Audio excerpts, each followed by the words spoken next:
Welcome to another In Wheel Time podcast, a 30-minute mini version of the In Wheel Time car show that airs live every Saturday morning, 8 to 11 a.m. Central.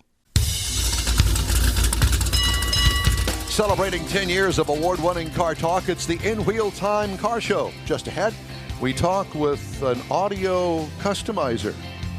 We need more. Jeff will tout his pre-owned car of the week, the Renault Dauphin. Dauphin. Free Britney. We got the racing calendar. Gina Child-Knowles joins us from the Gulf Coast Racing Series for a preview of the 3/8 mile asphalt race scheduled for Houston Motorsports Park next weekend. Conrad has the car clinic, and we'll also have the stories making Automotive News Headlines this week. Just ahead on this edition of the In Wheel Time car show. Howdy, along with Mike Out of This World Mars, King Conrad DeLong. We need more Jeff Dziekan. I'm Don Armstrong. So glad that you could join us on this Saturday. It's a beautiful day here in Houston. Hot. Rain chances are going to go up again tomorrow evening and then through the first half of next week. So we're just going to enjoy the sunshine while we got it. It's a beautiful day. You going to get out in the pool today? Oh, yeah. I went to the pool yesterday with my granddaughter. Yeah? Yeah, it was fun. Water was warm. It was like bath water. Yeah. So it was warmer around you than it was everybody else? Well, no, I took some soap and, Did it turn blue around you? Some soap. So, You've lost your train of thought? Uh-oh. Oh. Mike's headphone. These non-radio people that I happen to be with, they don't understand that, when they fool with the microphone, touch it, do these sorts of things, that it goes out, and you could hear that. So we apologize for that. Just disregard. Yeah, just disregard. Well, we're not all Hall of Famers for the Broadcasting Hall of Fame like Mr. Armstrong is. So we all just aspire to his level of broadcasting excellence. There you go. There you go, Don. What he said. You're not even on. No. He turned you off, brother. Oh, I told him to turn me off while ago. Is there anything else that we want here on the dais? Free Britney. Free Britney. Yes, and if you're not familiar with what's going on with Britney, apparently Dad's throwing another fit and says she's not fit to control her $80 billion that she has. Something like that, yeah. And, it's time to give it up, Pops. I feel bad for the kid. I really do. I do, too. It's Kid no more. Well, she's a kid to us because of age. Are you saying something? Yes, I am. Okay. Oops, Well, we can't hear I did you. it again. Oops, I did it again. All right, time now to kind of switch gears back into what we came for, and that is to talk about cars and audio. And, it's one of those deals where you used to have a car radio that came from the factory. He's not here? Okay, he's not there. Used to, and probably still don't now that he's not here. Now that he's not here. But we can carry on the conversation about it. Are we going to try to get a hold of him or no? I'm working on it. Okay. It just doesn't look like it. But at any rate. Thank you very much. You're welcome. I'll tell you what, the radios today are not like they were back in the 1970s. No. Or the 1980s. No. I had a very dear friend of mine, Steve Kingsley, had owned a company called Custom Car Stereo on the Southwest Freeway at Fondren. Know it well. And I met Steve. He was lived in an apartment 3 or 4 down from me, and he was working for a company called Marco Polo. Oh. Is it a pool company? Nope. It was a custom car audio place that went out of business here in town. He thought, what am I going to do? This is all that I know. So he opened up his own place. That's generally the case. Called Custom Car Stereo. And it was a little tiny sliver of a business at the end of a small strip center at Westheimer in Fondren. Okay. And he ran these little 1-inch box ads that used to be in the sports section of the Chronicle. Like the green sheet type? No, it was in the Chronicle. Okay. But the little bitty box ad. The cheapest one you could buy. Yep, that's it.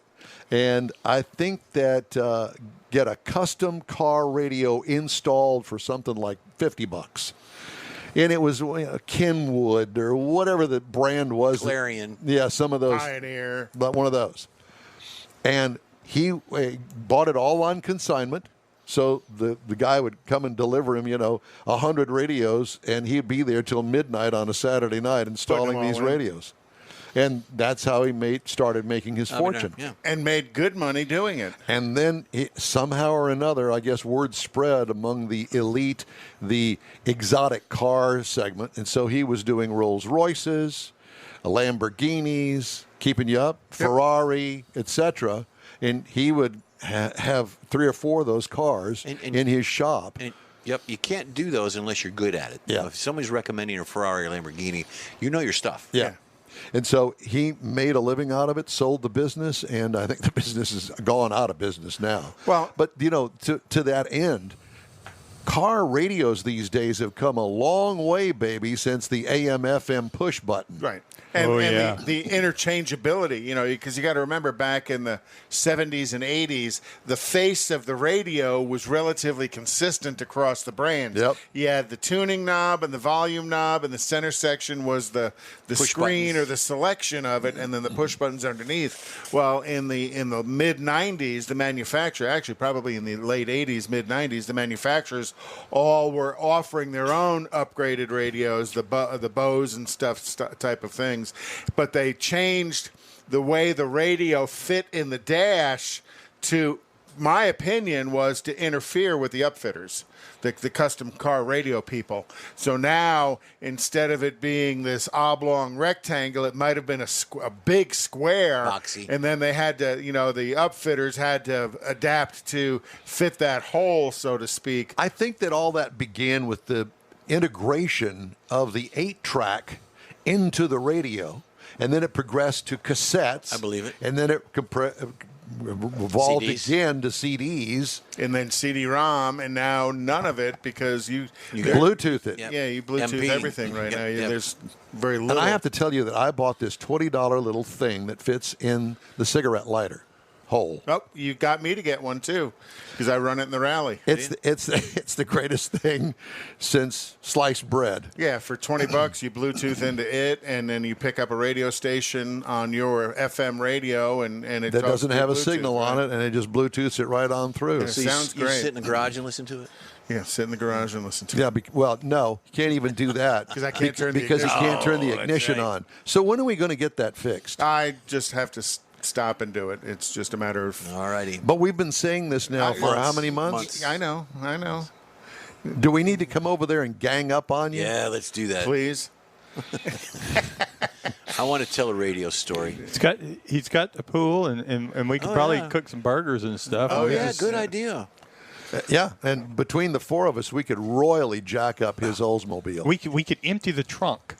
We could do that yeah. and set it aside. Oh gosh, No, I'd just never put be a- able to fit it all back in. No. Garage sale. We'll put it in Angela's No, room just get me- so she that'll get can me in rummage through it and say, "Well, I didn't know that you. Oh, what is this?" Look, the You Lindbergh spent- baby. You spent how much for that? Exactly. Got the Lindbergh baby in his trunk. No, just the ear. Just the ear. So my radio story is at a 72 Nova, growing up, high school. My dad worked for General Motors, Fisher Body, Cadillac. And he replaced the radio in the Nova with an 8-track Cadillac radio, fit in the dash, had it put in. This thing is huge. Thank you. This thing is huge. About the size of my there's clipboard. Jeff. And had it for a long time. It was great, 8-track, all that good stuff. And about 6 months later, somebody broke in and stole it.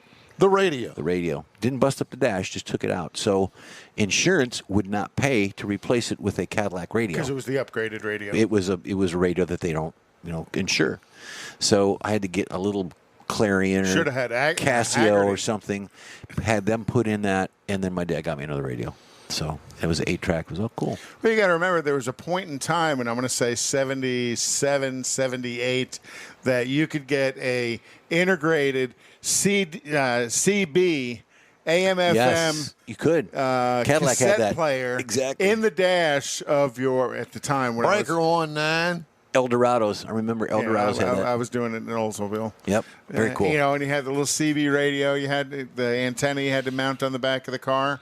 So they've very, very much evolved over time. Well, it was actually I integrated. drilled a hole in the center of the roof for mine in the 75 Monza that was brand new because I was going to have a CB radio and for you the rest didn't want of my the life. wire running across the roof. I had a Monza. I had a Spider. No, This was not a Corvair. This was a Monza. Mine was a 78. Yep, which was an evolution of the Chevy Vega. Right. Monza people never wanted to admit it, but chassis-wise, it was an evolution and of they the Chevy stuffed Vega. a V8 motor in this thing. I had the 6. Well, 305. And you could not change the spark plugs in the motor. Yep, and if it had air conditioning, you couldn't change 4 spark plugs in the motor because that whole side of the engine I was threw a rod I'll bet you did. in a 6-cylinder Monza. I did. beaten on it. You know, Oldsmobile had their version was called the Starfire, and then the performance version was called the Starfire Forenza. I remember those. Yep. Yeah. I had the Spider. Had the Spider in the dashboard. Well, we were supposed to have a guest from Ultimate Innovations, but he didn't make it. So, well, we're going to blame Mars. Oh, boy. There's that. So this gives me an opportunity to relay to you the 11 things you should not keep in your glove compartment. All right, here we go, Conrad. Ready? Yep.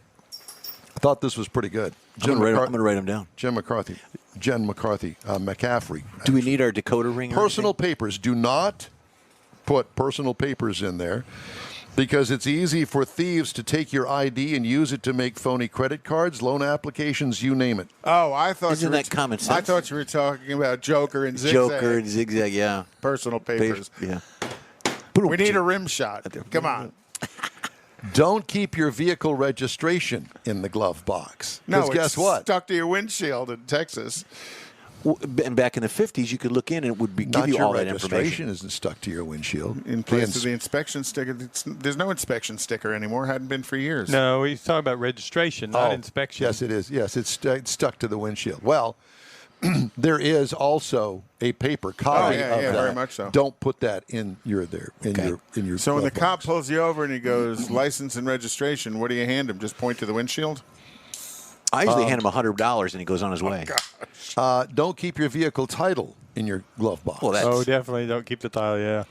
Don't keep receipts in there of any kind. Really? Receipts can contain all kinds of personal information. Your name, address, email address, sometimes even your credit card number. It's a field day for identity thieves. Keep your receipts at home instead. Okay. Valuables. Like electronics, whatever it is. If you got some little player or whatever, don't put it in there. It doesn't make them safe in your glove box. Keep in mind that the car insurance doesn't cover personal items that might be stolen from your car. Did you know Hope that? Diamond. Driver's license. Your license is also a treasure trove of information to identity thieves. Keep it in your wallet instead of the glove compartment. Your checkbook and wallet. I know people. Well, I know that. Yeah, I know people that do that. Oh, be darned. I do too.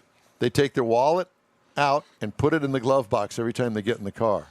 What happens if you get into a wreck or you forget it and go into the department store? Stowing your credit card and checks in the glove box, also a bad idea. Thieves have access to your account numbers and can make purchases with your cards. Garage door opener. Oh. Now, come on. Garage door opener. Everybody puts their garage door opener in the car. No, mine's in the button. In the overhead. Oh, yeah. built in? Yeah. If your car is out and about, thieves know that you're not home. They may be able to find out where you live if you've left documents that include your address in your car. And access to your garage door opener is basically rolling out the welcome mat to thieves. Think about it. Yeah, I understand that. Invoices. You might be holding on an itemization of your car's last service because the list of suggested future repairs, or in my case, the tires that I just bought because they're under warranty. You got the Yeah, well, guess what? It also has all of my information on it, so it's coming out of there. Yep. Yeah. Well, they can also do stuff by your phone number now at the place you bought it. Correct. Batteries. Don't keep batteries in the glove box. You keep batteries in the glove box? No. Like for a flashlight or no? I keep them in my door panels. Keeping a supply of batteries on hand seems like a good idea to keep your flashlight working in case of an emergency, but temperature fluctuations can greatly affect the quality of batteries. Heat speeds up the chemical deterioration of batteries. I did not know that. Don't store them in your glove compartment during the warmer months and change them out regularly to make sure they're still good. So George Skelton asks, Don, do you still keep your Speedo in the glove box? Oh boy. I don't wear anything. What about Goes commando. What about a pistol or bullets? People See, that is one thing that I do not understand. every once in a while, you hear apartment complexes gets rated. They go through and they go through half a dozen cars or a dozen cars in that one apartment complex in one night, and they talk about they found, this gun got stolen or that gun.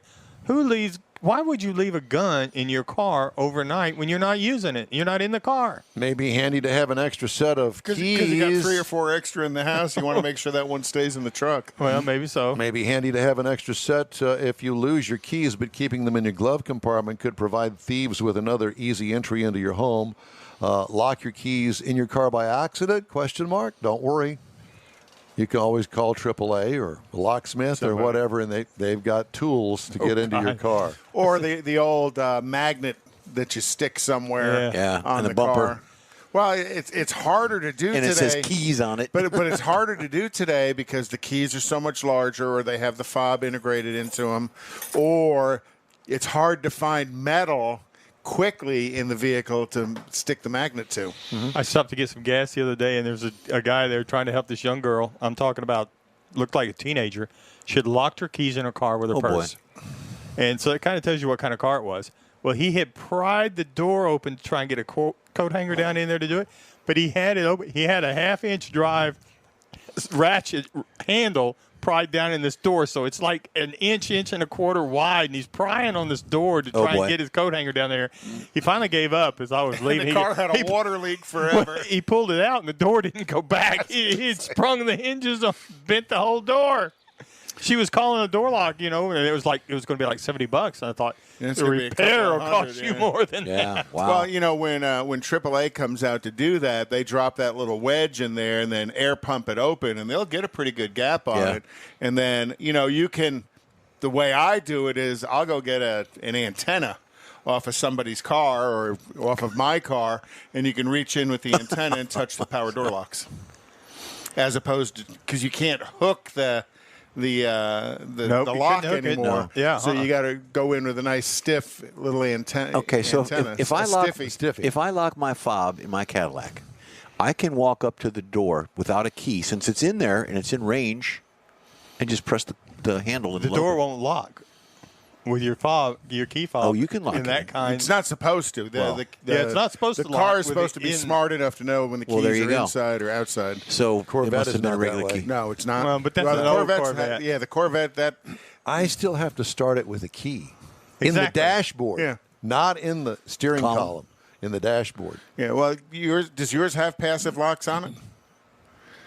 You mean on the fob? Yeah. No. Well, see, there was a generation of Corvette. I can't remember when it was, but was what was called passive locks. As you walked up to the vehicle, it unlocked, and you walked away, it locked. No. And that's kind of become the rage in a lot of the upper level cars. The problem with that is it automatically does it, and sometimes you don't want it to. Yeah. Like when I'm in the house and I got the key fob for the Lincoln Aviator in my pocket, and I walk close to the window and the car's parked right out there, all of a sudden the lights come on, the things unfold. It's nuts. Neighbors call the police because God's standing in the window again. You should get curtains. You really should. Oh, gosh. We've gone there again. I always have to put up with this on this Saturday morning. Yes. It's kind of like... And throughout the week. It's kind of like going to the bowling league on Friday evening at 6 o'clock. You look forward to it, and then once you're there, it's like, why am I doing this? And then after you have 10 or 15 beers, you're back to having fun again. Yeah. That's what we're missing. But we don't have liquor. We need liquor in here. I got it in the house. You want me to go get it? Okay, we're going to take a break. Too early in the morning. Just what we need. Oh, come on. Whoa, Mr. Lupe Tortilla. Mr. Lupe Tortilla. I'm busy. I'm working here. He looks like he's, that whole uppity attitude. Oh, I would never do anything like that. Who's the first one at the bar? Yep. Him. Yep. Did not Becky? say that. Becky? And when the waiter I know comes, that you're listening, and so I guess we busted him again, but just to let everybody else killing know. me. Yeah, we are. So free Becky. Time now for our pre-owned car of the week review. Please. And let's do the racing calendar after that, if you don't mind. I got to find it. There it is. Jeff Dziekan does our pre-owned car of the week. If you're in the market for a used car, And so I'm thinking that maybe Jeff brought this up, I think, a couple of weeks ago. No. I'm going to do the Renault Dauphin that you talk about, because my buddy Puss Wilson had a Renault. Well, this was because of last week. Somebody mentioned it on last week's show, and I said, and I was actually kind of dared to do it. Hold that shot. Do they even make a Renault Dauphin anymore? And the way this works is George Skelton sent me a bunch of information. I used a little bit of that, and I did some research on my own and came up with this. You did not. I did. Every week. So this is Renault's Princess is what they called it. Can we call it a Renault just to appease me? You can Renault. Thank you. But it's a Dauphin. It's pronounced Dauphin. I know, but I like Dolphin. Dolphin. Uh-huh. Like a dolphin? No. Well, he sent me a message at Dolph Lundgren. Dolph Lundgren, remember him? Oh, Yeah. Okay. I don't think he could fit in this car. So Renault. That is just an ugly thing. Thank you. It really is. Just okay, really and that's is. the end of the review then. Moving on. Come on. Okay, and it made a public debut in March of 1956, with the French were enthralled with it. Uh-huh. See, It's a French car. It is. Renault kept its conventional inline four-cylinder water-cooled engine with removable cylinder sleeves in the tail, which swath, and it's a pretty curvaceous vehicle. Oh, curvaceous. Curvaceous. At 89 inches, and his wheelbase was 6.3 inches longer than the four-cylinder CV, the Dauphin was a foot longer end-to-end, wider and slightly lower than his predecessor, which hung around until 1961. Are those actual air vents on the side in front of the wheel? Absolutely. The result was a people's car that looked much classier than it was, could swallow an impressive payload of people and luggage. You know, they stole that design from the Japanese back in 1952. Yeah, Don is an impressive payload. And would swish along at more than 60 miles an hour. Unhappily that was going downhill with a tailwind. And look, the spokes on the steering wheel are even upside down. Okay. And it's a right-hand drive, by the way. There's two right and left. Unhappily for Renault, I don't see any pedals. At the stage, it knew no more than Dr. Porsche did, controlling tail-heavy swing axle handling characteristics. If the heavy engine and gearbox were mounted in the tail and most of the front sheet metal surrounding nothing but fresh air for carrying luggage, the resulting weight distribution was bound to be scary. What's scary is the way the front wheels interfere with your footwell, and your feet have got to be tilted over towards the middle of the car. It's just so wrong on many levels. Continue. Not even a weird combination of recommended tire pressures, 15 psi at the front and 23 at the rear, could completely tame that problem. Early road tests in the U.S. publications were quite content with the Dauphin's handling, but by 1960, Motor Trend had to say this: there is nothing in handling at normal speeds to indicate that the engine is stowed in the rear, but push up some high-speed cornering at the rear end becomes quite skittish, requiring skilled control of an oversteer condition that prevents itself. And Puss can rip the wheels and tires right off of the axles, curbing it like he would a Corvair. Yeah, that's right. So the story is that Puss had this car, and we had egged some guys on a Friday night. Oh, great. And they took chase after we went back for a second round of egging. No way. They took chase. So Puss says, okay, well, we can outrun them. So In the Dauphin. In the Dauphin. Yeah. And we lost them. There's no doubt about it. But the street that we were on was really long, and it was a neighborhood street. I don't know how fast we were going, but fast enough. Huh. And the problem was that the street ended but continued on the other side of a curb and a cul-de-sac. Wow. So it looked as if it just continued It was longer straight. than it was. So once he saw that the street ended and there was a curb and a gutter there, so the curb was extra high, he slammed on the brakes, but it wasn't near enough, and took the entire suspension and everything else that was hanging down underneath the car off, and the car slid on the grass. Without suspension. Without a suspension, without tires, without wheels. My God. We couldn't get the doors open because the grass was in the way. Was there alcohol involved? There was no alcohol You had to involved. climb out the window. There was No, after. There was eggs involved, but that was it. Oh, wow. So what did you explain to his parents? Well, I didn't talk to his parents, and He ran and hid. we actually ran because the guys did find us, and we thought we were going to get all beat the hell and back, but we didn't. And they found the car and just started laughing. But probably. Needless to say, you can imagine the sound that it created when it took the suspension out from the front and the back of the Dauphin. Wow. And so the neighbors came out. And then the police came, and it was just an ongoing thing. I was grounded for weeks, and, parents were, needless to say, pretty ticked. Well, Dad especially. What were you doing? Well, bad things, apparently. So that's the review of the Renault Dauphin. And the follow-up story. And for George, no, it didn't come with a Blaupunk radio. The Blaupunk actually put one of those in the Monza. Anyway, time now for the racing calendar.